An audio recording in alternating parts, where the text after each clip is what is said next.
ಸಂಡೂರು ತಾಲೂಕು ದಿನಾಂಕ 26/3/2026ರಂದು ಜಿಂದಾಲ ವಿದ್ಯಾನಗರ್ ಟೌನ್ಶಿಪ್ನಲ್ಲಿ ಕಳೆದ ಅಂದಾಜು 10 ತಿಂಗಳಿನಿಂದ ಕರಡಿ ಮತ್ತು ತನ್ನ 2 ಕರಡಿ ಮರಿಗಳೊಂದಿಗೆ ಬೀಡು ಬಿಟ್ಟಿದ್ದ ಯಾವುದೇ ಅಹಿತಕರ ಘಟನೆ ನಡೆಯದಂತೆ ಅರಣ್ಯ ಇಲಾಖೆ ಅಧಿಕಾರಿಗಳು ಕಾರ್ಯಾಚರಣೆ ನಡೆಸಿ ಇದೇ ಮೊದಲ ಬಾರಿಗೆ automatic mobile app based cage locking system ಅನ್ನು ಅಳವಡಿಸಿ 3 ಕರಡಿಗಳನ್ನು ಏಕಕಾಲದಲ್ಲಿ ಒಟ್ಟಿಗೆ ಸೆರೆ ಹಿಡಿದು ಪಿಸಿಸಿಎಫ್ ವನ್ಯಜೀವಿ ಅವರ ಆದೇಶದ ಹಾಗೂ ಪ್ರಾಮಾಣೀಕೃತ ಕಾರ್ಯಾಚರಣೆ ವಿಧಾನದಂತೆ DCF Ballari K N Basavaraj IFS ಅವರ ಮಾರ್ಗದರ್ಶನದಲ್ಲಿ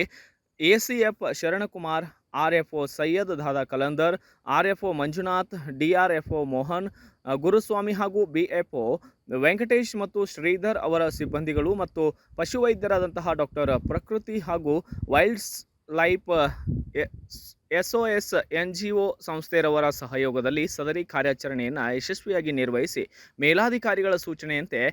ಸೂಕ್ತ ಅರಣ್ಯ ಪ್ರದೇಶದಲ್ಲಿ ತಾಯಿ ಕರಡಿಗೆ ರೇಡಿಯೋ ಕಾಲರ್ ಅಳವಡಿಸಿ ಮತ್ತು ಮರಿ ಕರಡಿಗಳನ್ನ ಬಿಡುಗಡೆಗೊಳಿಸಲಾಗಿರುತ್ತದೆ. Bureau report, Anjinappa Chalavadi, Sandur.